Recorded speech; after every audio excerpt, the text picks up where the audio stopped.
সালাম আলাইকুম। আজকের দিনটা ঈদ মোবারক।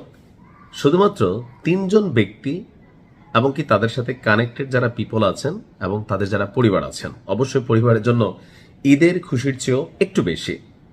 খেয়াল আছে তো বিচারপতি মানিকের যেই তাফালিং মার্কা বক্তব্য থাকতো টেলিভিশন টকশোগুলোতে, বিচারপতি কম, দালালির পরিমাণও বেশি ছিল। এর পাশাপাশি কথাবার্তার মধ্যে খুবই রাফ অ্যান্ড টাফ একটা অধ্যত্বপূর্ণ ভাব ছিল।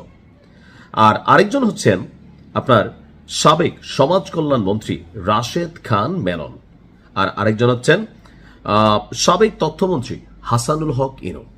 দীর্ঘদিন যাবৎ তারা কারাগারে আটক আছে। বিচারপতি মানিক ভারত যাওয়ার সময় ধরা খেয়ে গেছিল, আর বাকিরা সম্ভবত গ্রেপ্তার হয়েছিল।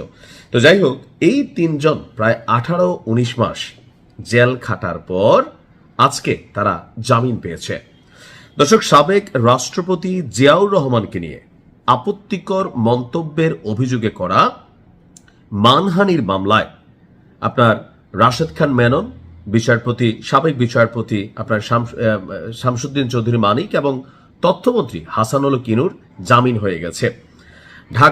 আজকে ঢাকায় মঙ্গলবার ঢাকা মেট্রোপলিটন ম্যাজিস্ট্রেট যিনি আছেন, ওনার নাম হচ্ছে রৌনক জাহান তাকি, ওনার আদালতে শুনানি শেষে আপনার এই আদেশটা দেওয়া হয়েছে।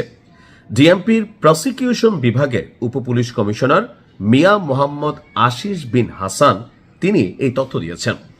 আদালত সূত্র বলছে, আসামি ইনুকে এই মামলায় গ্রেপ্তার দেখানোর আবেদনের পরিপ্রেক্ষিতে আদালতে হাজির করা হয়। অপর দুই আসামি মেনন এবং মানিককে হাজিরার জন্য আদালতে আনা হয়। শুনানি শেষে ইনুকে এই মামলায় গ্রেপ্তার দেখানো হয়। পরে 3 আসামির পক্ষে তাদের আইনজীবীরা জামিন চেয়ে আবেদন করেন। তো শুনানি শেষে আদালত তাদের জামিন মঞ্জুর করেছেন।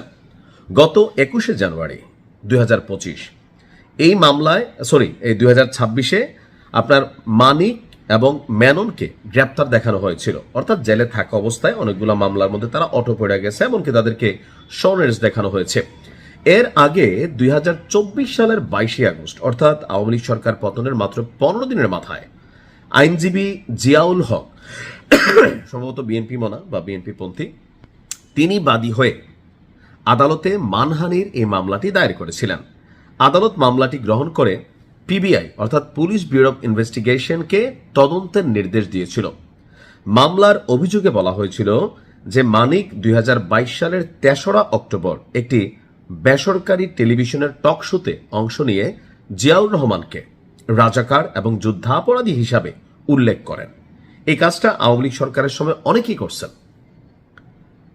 আওয়ামী লীগ করেন বঙ্গবন্ধু, যাকে একটা উপাধি দিয়ে গেল, যিনি মহান মুক্তিযুদ্ধে তার ভূমিকা রাখলেন।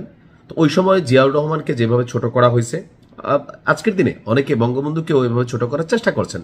দেখেন, বাংলাদেশ যতদিন থাকবে, বঙ্গবন্ধু শেখ মুজিবুর রহমান, শহীদ প্রেসিডেন্ট জিয়াউর রহমান বা শেরে বাংলা একে ফজলুল হক, মাওলানা ভাসানী, আরো এরকম অসংখ্য মানুষ আছেন যাদেরকে আপনি কটু কথা বললে, যাদের বিরুদ্ধে স্বাধীনতা নিয়ে কথা বললে মানুষ হয়তো ডরে ভয়ে কিছু বলবে না, কিন্তু আপনাকে পছন্দ করবে না। তো ওই সময় জিয়াউর রহমানকে নিয়ে যা হয়েছে, মানুষের মধ্যে জিয়াউর রহমানের মান সম্মান ভালোবাসা বৃদ্ধি পাইছে, কমে নাই। তো সেই বিষয়গুলো তখন হয়তো সরকারে তারা ছিল না, এটা এনজয় ছিল আওয়ামী লীগের জন্য। তো এখন যখন ক্ষমতার পালা পরিবর্তন হয়েছে, এই বিষয়গুলো কিন্তু মামলা হচ্ছে। তো 2021 সালের 15ই ফেব্রুয়ারি একটা সেমিনারে বক্তব্য দিতে গিয়ে মানিক বলেছিল, জিয়াউর রহমান মুক্তিযোদ্ধা ছিলেন না, তিনি মুক্তিযুদ্ধে অনুপ্রবেশকারী ছিলেন।